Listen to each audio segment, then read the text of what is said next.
Good day, family, and welcome to today's video. Before we start, let me know what time and place you're watching from. You never know, we might give you a shout out in our next video. I've gone camping dozens of times, but there's one trip that still keeps me awake some nights. It happened 3 summers ago at a quiet riverside campground in Redding, California. I went alone, something I'd done before. I liked the silence, the feeling of being away from everything. That night, I set up my tent near the water. The sky was clear, and I could hear the river flowing softly, almost like it was whispering. I built a small fire, roasted a few marshmallows, and wrote in my journal. Everything was calm. Too calm, maybe. Around 10 p.m., I noticed something strange.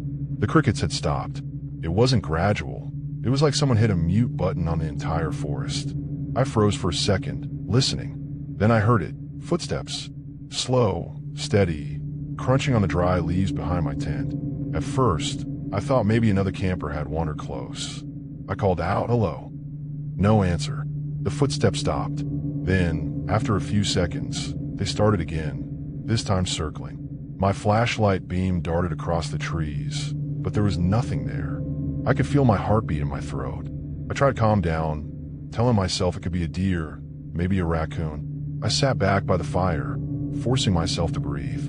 That's when I heard something that made my blood run cold. The sound of someone breathing, just a few feet away from the other side of the tent. I whispered, "Who's there?" No reply. The breathing grew louder. Then a quiet, shaky voice said, "You shouldn't be here." I jumped up and pointed my light toward the sound. Nothing. The forest was still. My fire crackled like it didn't care what was happening. I packed my things so fast I barely remember doing it. I ran to my car and drove straight to the small ranger station near the main road. The ranger on duty came with me to check. We found my tent slashed open from the side. There were footprints in the dirt, barefoot, large ones, leading toward the river and disappearing into the mud. I still think about that night. The voice, the breathing, the silence before it all started. And the worst part, when I got home and unpacked my bag, there was a folded piece of paper inside my sleeping bag that I did not pack. It said, "You came too close." If you enjoyed this story, don't forget to subscribe and share your own camping experience in the comments. You never know, yours might be featured next. Story 2, The Man by the Fire Tower. I used to work part-time as a forest maintenance assistant in Blackwater State Forest, Florida. My job was to check trails and make sure campsites were clean. Sometimes, I had to do overnight stays near old fire towers. One night, in early spring, I had to stay near Tower 9, a rusted and used lookout post deep in the woods. The tower had been abandoned since the 80s, but we still kept the area clear for hikers. I brought my tent, a small propane lamp, and a book. Everything seemed fine at first, except for how quiet it was. Not peaceful quiet, heavy quiet, like the air was listening. Around 1 a.m., I woke up to the sound of metal creaking. I figured it was the wind pushing the old tower, but when I stepped outside, the air was perfectly still. I shined my flashlight toward the tower and froze. There was a man standing halfway up the steps. He wasn't moving, wasn't climbing, just standing there, looking down at me. His clothes looked old, like something out of a 70s picture, and even from the ground, I could see his face was pale, almost gray. I shouted, "Sir, you can't be up there. That thing's unsafe." He didn't answer. I climbed a few steps to get a better view. But the moment my light touched his face again, he was gone. No movement, no sound, just gone. The next morning, I went up to check.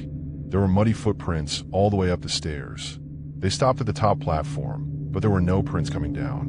Later, one of the older rangers told me a man used to live in that tower decades ago, back when they still used it for fire spotting. He disappeared during a lightning storm. They never found his body.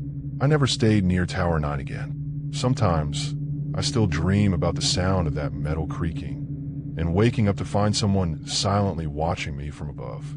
Story 3, The Cabin Behind the Pines. This happened during a family camping trip near Lake Tahoe, Nevada. It was supposed to be our little break from the city, me, my younger sister Emma, and our parents. We found a nice campground with tall pines and a small creek running nearby. On our second day, Emma and I went exploring. About a quarter mile from our tent, we noticed something through the trees, a small cabin hidden behind thick brush. It didn't look like part of the campground. The windows were dusty, the door slightly open. I told Emma not to go near it, but she was curious. "It's probably abandoned," she said. We peeked through a crack in the wood. Inside were old chairs, a table, and something hanging from the ceiling. At first, I thought it was a lantern. Then I realized it was a rope loop. We ran back to camp, but that night, I couldn't stop thinking about it. Around 11 p.m., while everyone was asleep, I heard something from outside, like someone dragging their feet on the ground. I unzipped the tent a little and looked. There was a lantern swinging in the dark, glowing softly, hanging from a tree just beyond the pines. Nobody was holding it. I woke my dad, but when he came out, the lantern was gone. He told me it was just a light from another campsite, but I knew what I saw. The next morning, we told the park ranger. He frowned when we mentioned the cabin. He said, "There's no cabin near that area anymore.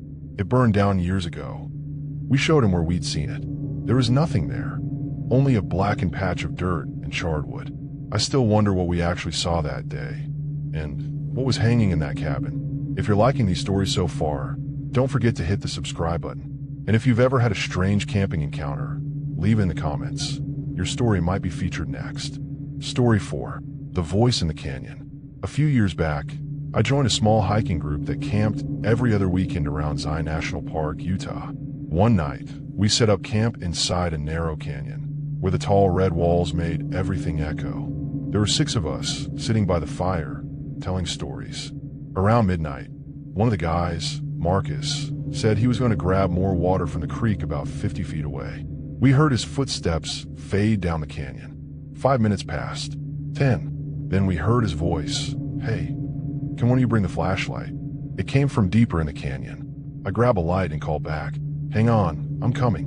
But before I could move, Marcus walked out of the shadows behind me and said, "What's wrong?" We all froze. He'd never left our sight. He'd only gone a few steps from the fire, realized he forgot the water jug, and came back. But we had all heard his voice, clear, distant, calling for help. That night, we barely slept. Every so often, we'd hear whispers echoing through the canyon walls, sometimes sounding like one of us. The next morning, we left early. As we packed, I saw something carved into a rock by the creek. It said, "Echoes remember." I don't know who wrote it or what it meant, but ever since that trip, I've been scared of silence, because sometimes silence isn't empty. It's listening. I used to think nothing scared me in the woods. I grew up around them. The smell of pine, the crunch of dry leaves, the hum of insects on a summer night. I thought I knew what nature sounded like, what it looked like when it was normal. But after that night at Red Hollow Creek, Virginia, I learned something new. I learned that sometimes it's not what you can see that's dangerous, it's what you hear. It happened the summer I turned 17. My best friend Luke and I had just graduated high school. We didn't have much money, but we wanted one last weekend together before I left for college. We both loved fishing, so we decided to go camping near Red Hollow Creek, a quiet, winding stretch of water that flowed between thick clusters of oak and sycamore trees about an hour outside of town. The place was peaceful. Barely anyone camped there anymore because the official campsite had closed down a few years earlier. But we didn't care. Luke's uncle had shown him a hidden trail that led down to a flat bank beside the water, perfect for pitching a tent and fishing. We arrived just before sunset. The air was warm, and the forest smelled fresh after a light rain earlier that day. We set up the tent, built a small fire, and sat by the creek as the sky turned orange and purple. The water reflected the fading light, and for a while, it felt like the perfect night. Luke tossed a rock into the creek. "You know," he said, "I heard people used to say this place was haunted." I laughed. "Everything's haunted in Virginia if you listen to old folks long enough." He grinned. "Yeah, but my uncle swears he heard something here once. Said someone used to live out here, like a hermit or something. He'd whistle at night to warn campers away." "Warn them from what?" I asked. He shrugged. "Never said." We both laughed it off. At 17, we thought we were invincible, the kind of stupid confidence that only comes before life teaches you otherwise. After we ate dinner, the forest grew darker, and the sounds around us changed. The frogs started croaking. The wind rustled through the trees. Everything blended into that calm, familiar rhythm you get used to when you're out in nature. Then, sometime after 10, we heard it. A whistle. It wasn't loud, but it was clear. 3 short notes, all at the same pitch. Luke looked up. Did you hear that? I nodded. Probably a bird. But deep down, I knew it wasn't. The sound had come from across the creek. Too rhythmic. Too human. It didn't repeat, so after a few minutes, we forgot about it. We joked a bit more, then turned in for the night. I woke up sometime later to that same sound. The whistle. 3 notes again, this time closer. I checked my phone. It was 2:37 a.m. The tent was dark except for the faint glow of the dying fire outside. Luke was asleep beside me, his breathing steady. I held my breath, waiting. The whistle came again. 3 notes.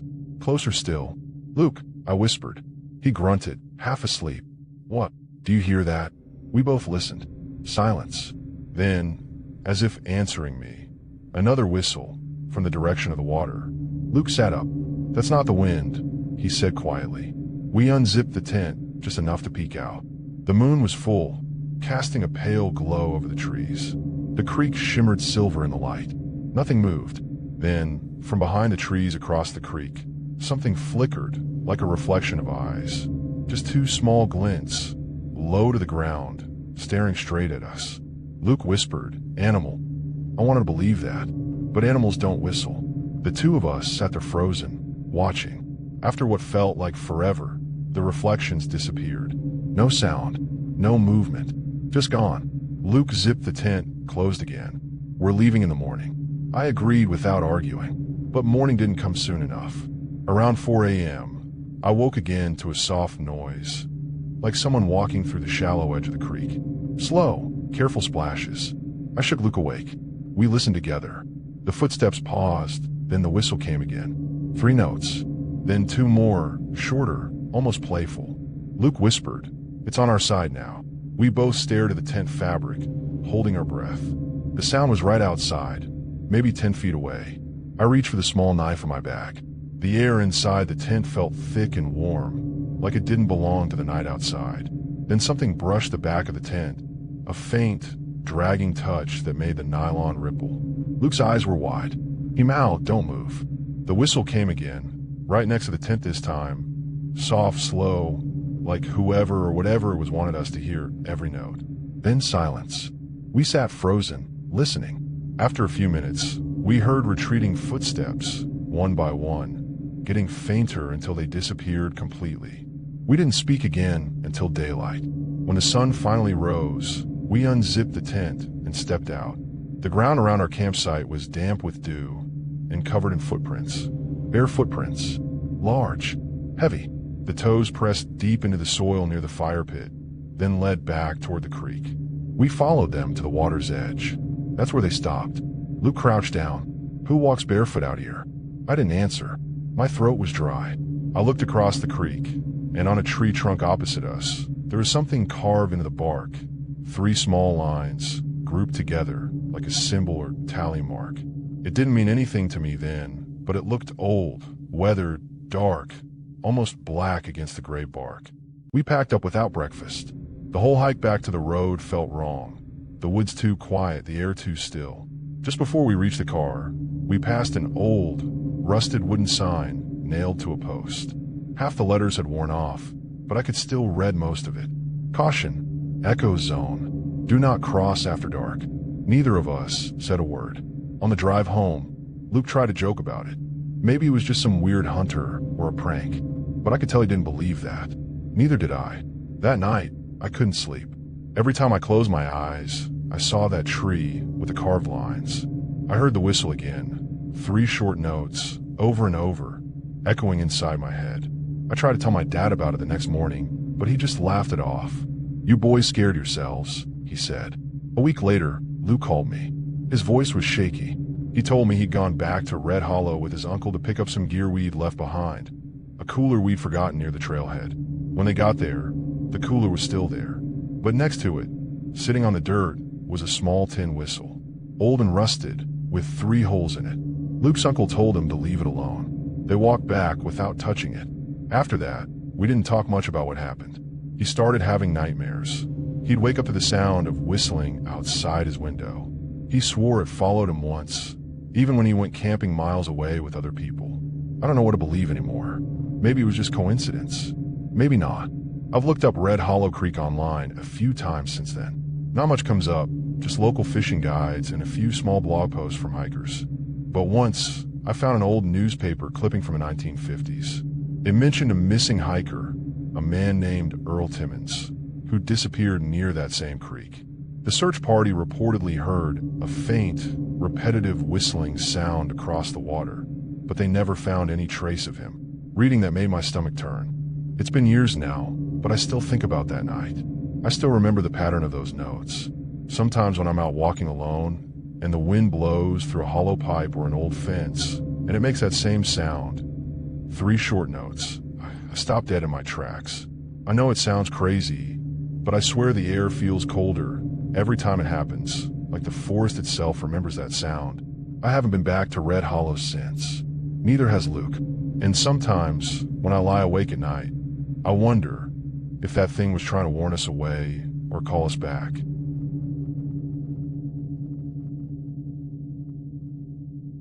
I've been camping most of my life. I love the quiet, the stars, the smell of pine when the fire's just starting to die. But there's one camping trip that changed all that. One that made me realize not every story you tell around the fire should end with laughter. It happened 2 summers ago, near Bend, Oregon, close to Tumalo Falls. I joined this small camping meetup group I found online. It was a bunch of outdoorsy people who liked hiking and camping together on weekends. I didn't know any of them personally, but everyone seemed friendly enough in the group chat. We were all supposed to bring our own tents and food and just hang out for 2 nights. There were 7 of us in total. Me, a guy named Chris who organized it, a couple named Taylor and Jen, another guy named Victor, a quiet woman named Sierra, and a college student named Kayla. We met at a small ranger station around noon on Friday, before hiking down to the campsite together. It was beautiful that day, clear sky, the sound of water echoing through the canyon. The trail wasn't steep, and when we finally reached the clearing by the river, everyone was in a good mood.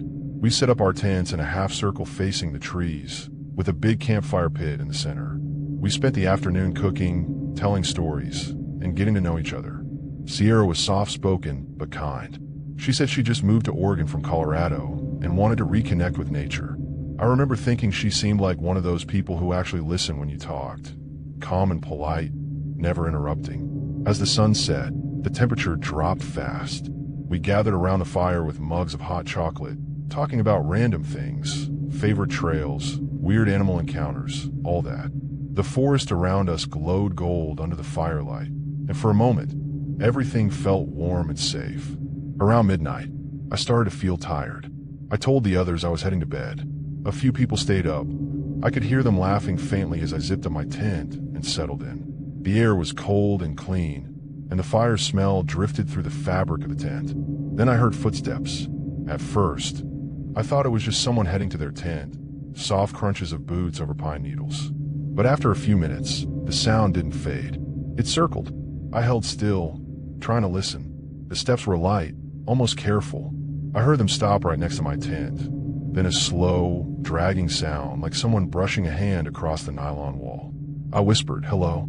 Who's there?" No answer. I peeked through the zipper flap, shining my flashlight outside. Nothing. Just the dying glow of the campfire and shadows stretching between the trees.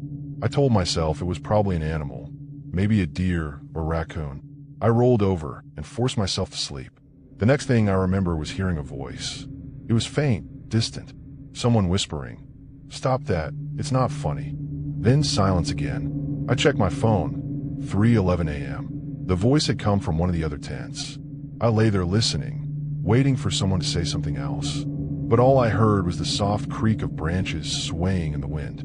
By morning, everything seemed normal. People were making breakfast, laughing again. I almost convinced myself I'd imagined it. But when everyone gathered near the fire, Chris looked around and said, "Has anyone seen Sierra?" We all froze. Her tent, the green one near the edge of the trees, was gone. Not collapsed, not messy, just gone. Like it had never been there. The patch of ground where it stood was perfectly flat except for a single square of lighter colored dirt where the grass had been pressed down. At first, we thought she'd gotten up early, Maybe gone for a walk or to use the bathroom. We called her name. No answer. An hour passed. Still nothing. Chris decided to search the nearby trails with Victor, while the rest of us stayed behind in case she came back. I remember walking toward the trees where her tent had been and noticing something strange. Small drag marks in the dirt leading toward the deeper woods, faint like something heavy had been pulled or carried. I followed them a few yards before they faded into grass. My stomach started to twist. By noon, the group agreed we needed help. We hiked back to the ranger station and reported Sierra missing. The ranger on duty immediately called it in. That night, search and rescue teams went out with dogs and lights. They found nothing. Day 2, still nothing. The forest was quiet, almost too quiet. I stayed in a nearby motel with the others, but I couldn't sleep. Every time I closed my eyes, I kept seeing her, that calm, quiet smile she'd had the night before, and the empty spot where her tent used to be. On the 4th day, they finally found something. About a mile from our original campsite, deep in the woods, one of the search teams came across a tent. It was green, Sierra's tent, but it wasn't torn or broken. It was set up perfectly, stakes in the ground, flap closed like someone had carefully moved and reassembled it.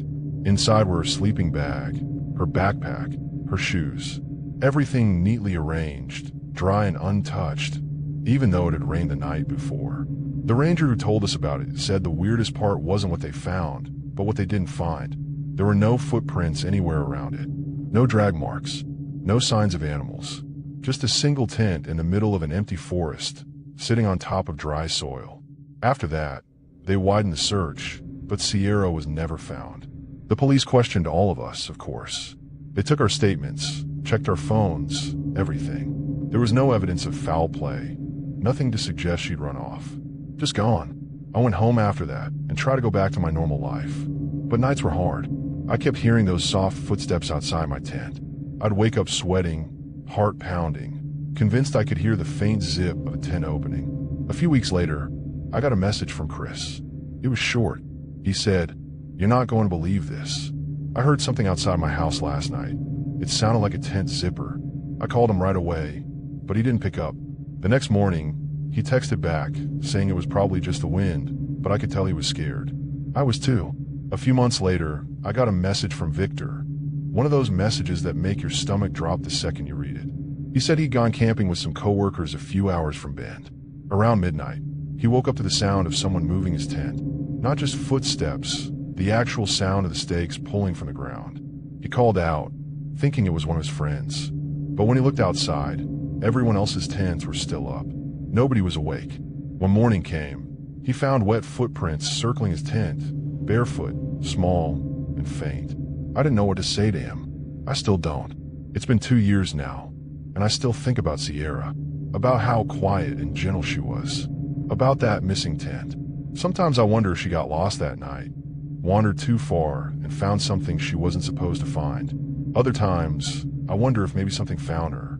I've gone camping a few times since then, but only in crowded campground with lights and rangers nearby.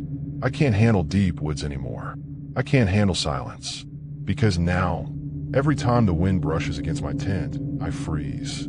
Every time I hear the soft sound of fabric moving in the dark, my hands start shaking. And sometimes, when I'm almost asleep, I swear I hear a faint voice whisper, "Stop that." It's not funny. If you've ever had something strange happen while camping, share it in the comments. Maybe it'll help someone else realize they're not the only one who's heard things in the dark that can't be explained. Just remember, if you ever wake up in the woods and something feels wrong, don't ignore it. Because once you've heard a tent go missing in the night, you'll never forget that sound again.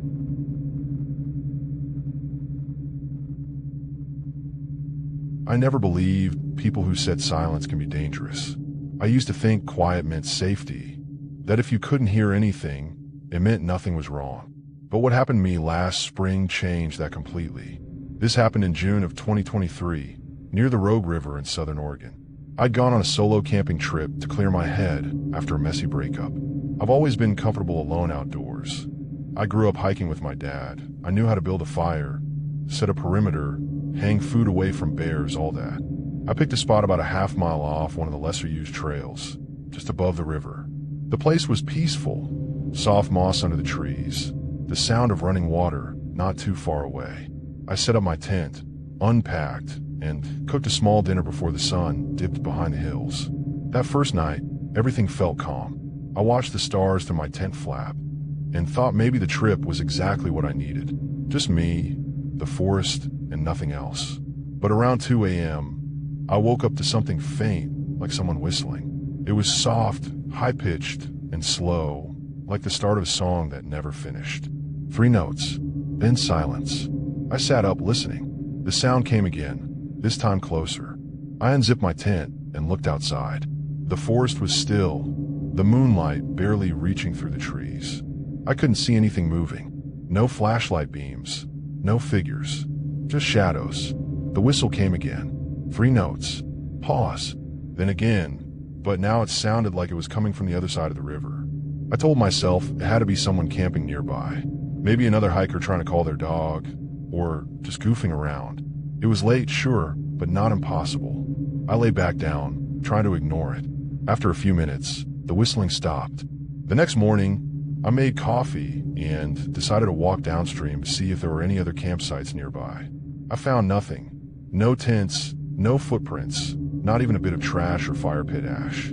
That should have reassured me, but it didn't. Around dusk, I built another small fire, made dinner, and settled in with my flashlight and a book.